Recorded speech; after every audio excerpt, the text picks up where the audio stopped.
Pranab Kapadia, welcome to CNN News 18. Thank you, Vishal. Pranab sir, you're of course the UK-based distributor of Indian films, and you had a very good 2023 because you released uh, some of the biggest films last year. How good was the year last year for you, Pranab sir? See, overseas is basically a market for 10 or 12 films. I mean, those are the ones that really do the big number. And we were targeting, trying to do at least one or two of those 10 films. As uh, studios have their own offices. So Yash Raj has their own office. So obviously, those films are not going to come to us. But I am very grateful to Karan Johar and Apurva Mehta. They found that we had the passion to take their film forward, and Viacom 18, of course. So we worked with them and released the film. Now, when Rocky released or was about to release, we had an idea that it's going to do well. Karan Johar obviously has a huge market. Alia Bhatt is a big star, Ranveer Singh is a big star, and the genre was something that historically has done very well. But Ranveer had Circus and Jayesh Bhai Jordar, which were not performed very well. So we were confident, but it's a very dynamic space. Ever so often you will find some film that does amazingly well, and some film which is expected to do well doesn't work so well. So we were keeping our fingers crossed, and the biggest problem was as the release date came closer was Oppenheimer and Barbie. Yeah. They were 1 week before Rocky Rani, and they, as they took the world by storm. And we were finding it very difficult to get the screen space that this film deserved. So when the film actually released, we were say 30% less than our target of screens. Okay. But the magic of Karan Johar, the way the story connected with the audiences, it just picked up. First 2 3 days, people went in. They were, I think, word of mouth was so good. The music really caught on, and the rest is history. We were, let's say, targeting 15 million. We have done 22 million overseas box office on that film. That includes UK or only UK you're talking? No, no, it includes entire overseas. We were handling for Viacom the four major markets, which is Gulf, UK, USA, Canada, and Australia. And in every territory, we have gone above what the target was.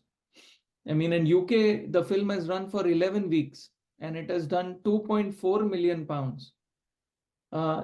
Historically, last few years, UK, the maximum threshold was 1 million pounds. For an This Indian. year, yeah, in 2023, actually, Pathaan was the first film that came and broke that barrier. It did 4 million, 4.2 million pounds. Then, of course, Jawan, and then Rocky came, and just 2.4 is a magical number.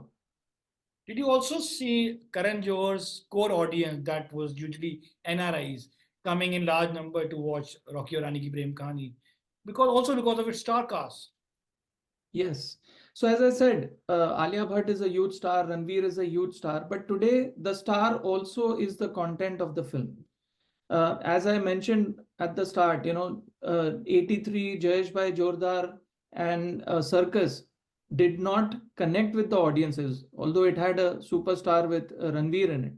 So today cinema needs everything, and Rocky was really that example of Karan Johar's legacy of connecting with the audiences. But almost everybody who went to see the film came back saying Karan Johar has also evolved. He has made a film of today. It is not just the romantic films that he used to make. There was a social message in the film.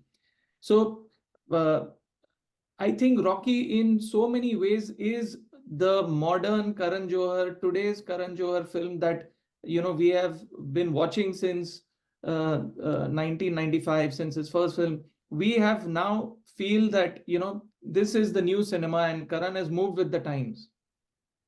Sure.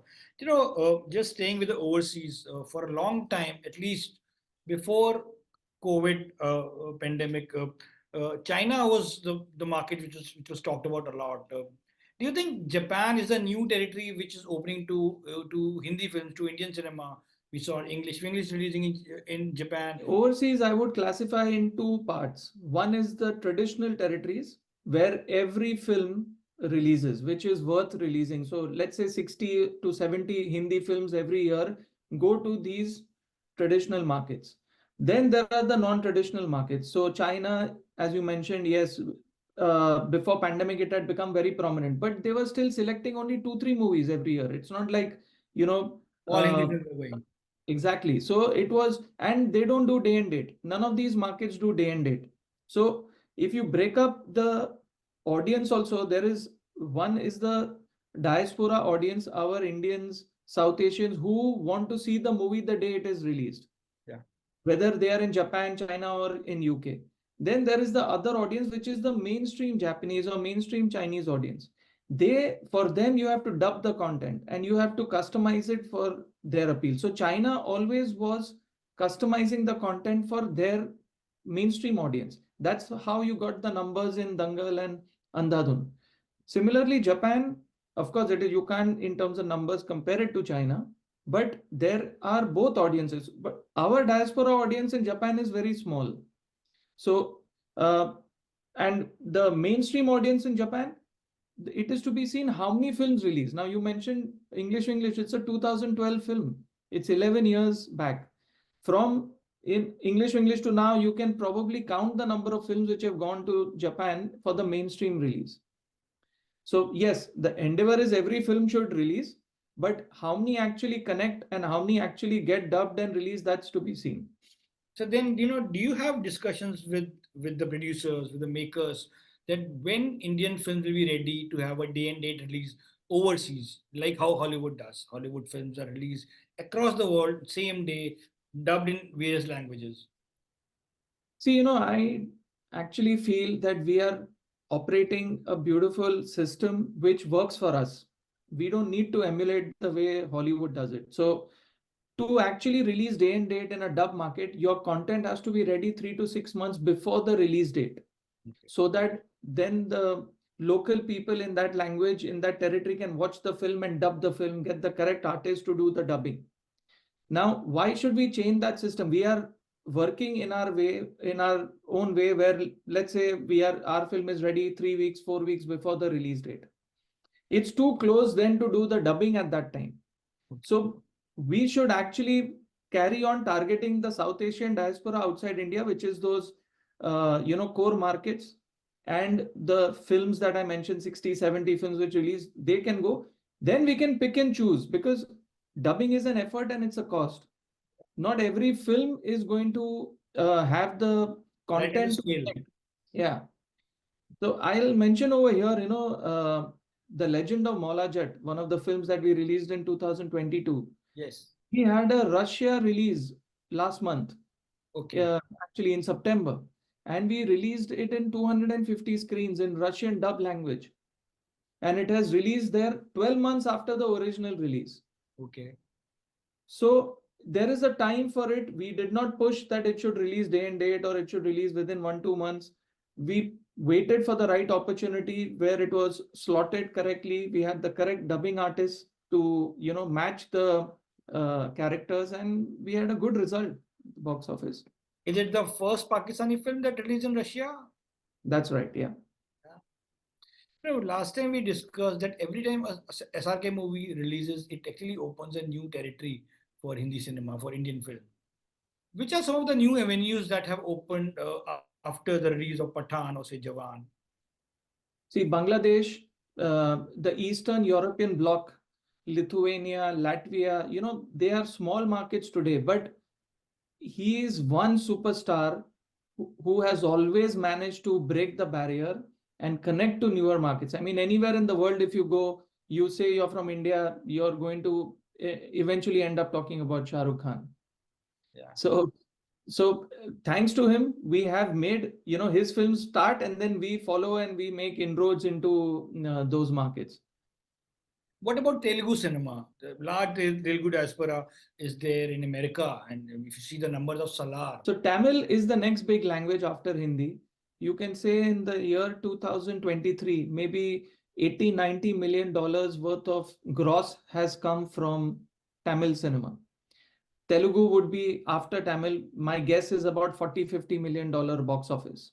So one big reason for this box office is the diaspora actually migrating from the southern part of India to these different countries for economic and job prospects, and they are actually film crazy. They are real fans of the cinema, and we should also remember that their makers actually make larger than life cinema which you can enjoy on the big screen. So it's fantastic to see the craze. Film releases on Friday, but they will do a special show on Thursday night or Wednesday night, and it'll be houseful. So it's very common now to see that USA box office before Saturday is almost done $1 million for Telugu films, and it's phenomenal. So, and slowly it is now also in Europe. Telugu cinema is going into different parts of Europe. As the people start migrating, you are going to find the newer and newer markets opening. Sir, what about 12th Fail? Some are saying it's one of the best films that came out last year. How was the response of this Vidhu Vinod Chopra directorial in the overseas market?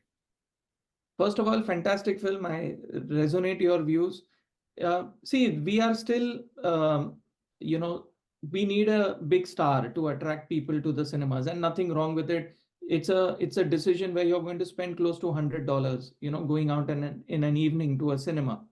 And definitely after COVID, people are deciding, okay, this trailer, I'm going to see this movie on OTT or I'm going to see this movie in the cinemas. So unfortunately, maybe the decision was taken that this, audiences thought that this film is, it will be very good, but I'll see it on OTT.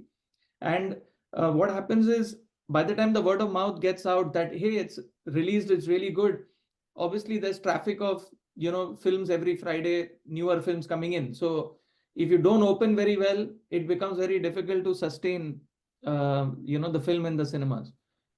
So I think it was unfortunately a victim of this reality, but fantastic film. And I would say whatever numbers it has ended up doing, it is very respectable and better than what this level film can do otherwise. Today, there's a lot of buzz around the film overseas business. America is one of the biggest market for the films. Do you see Indian films getting more screen in a country like America? See, actually, screens is never a problem. This is a myth. You can do 1,000 screens as well. So if you look at Brahmastra had released in 900 and odd screens. And you look at Rocky Rani, it released in 300 screens. But the business of Rocky is more than Brahmastra. So it's not that screens give you a higher gross. We have to really be focused on where the diaspora is. Because if you take a screen in an area where not much population, our Indian population is not there, you are going to get a low gross. And even the few people who go there, you don't like to watch a film in an empty cinema. So net result is not very good either for exhibitor, distributor, or for the audience. So actually, distribution strategy, what we bring to the table is our learning, and the strategy is to go focused on where our audience is. Historically, 70-80% of the collections come from the main grossing cinemas, which in numbers is about 200 screens in US, if you take the example of US market. UK, it's about 60-70 screens, give you 80% of the collection. Yes, I know, I understand.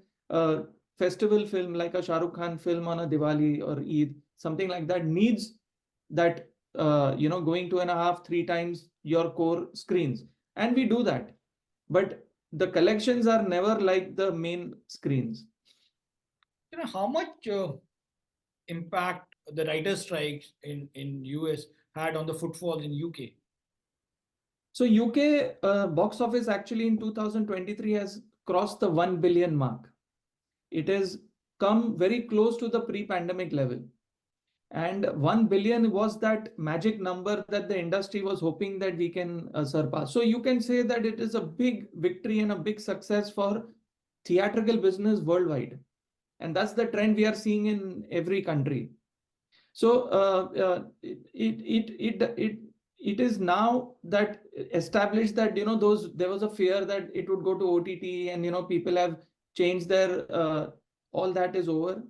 UK is back, you can say, and cinema going has become you know, like it's a festival where people are enjoying it.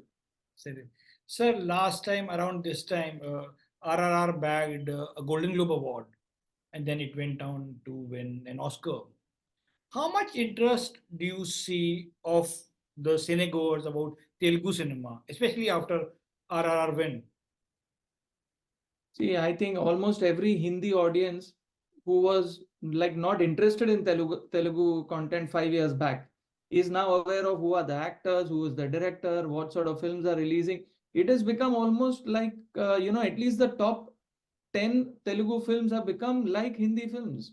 The awareness, you know, people are always interested in what the actors are doing, which film are they doing. So I think it's great for Indian cinema in that sense. You know, why demarcate between Hindi and Telugu? That is also our cinema. Hindi is also their cinema. I would say we have now, first we had 50 Hindi films, now we have 20 Telugu films, we have 30 Tamil. We have now become an army of 100 films releasing in overseas. And it's the same audience. You know, Telugu audiences are watching Hindi, Hindi audiences are watching their films. And this dubbing has, you know, watching dubbing content on OTT earlier, you know, that lip sync used to disturb us. Now everybody is watching every language film, and it is, you know, it's great. And finally, sir, what is your lineup for this year, 2024? So Vishal, we are doing two Dharma films. One is Yodha, 15th March. That's Siddharth Malhotra and Disha Patni. And we are doing another Dharma film, which is not yet titled, but that's Vicky Kaushal and Tripti Dimri. As you know, she's become extremely popular after Animal. Yes. So maybe, you know, sometime between February and June, both the films will be releasing. And it's an absolute pleasure actually to work with that production house. They're so passionate about the content they make, and they appreciate the passion we bring into the distribution side. I know it's sometimes, you know, it is like, okay, what is the rocket science in this? But there is a lot to do, and a lot of passion that goes into it. Yeah. I take pride in doing that. Well, more power to you and best of luck for your upcoming releases, Yoda and the Untitled One. Thank you so much for your time, sir, and best of luck. Thank you, Vishal. Thank you. Thanks to your audiences. Thank you, sir.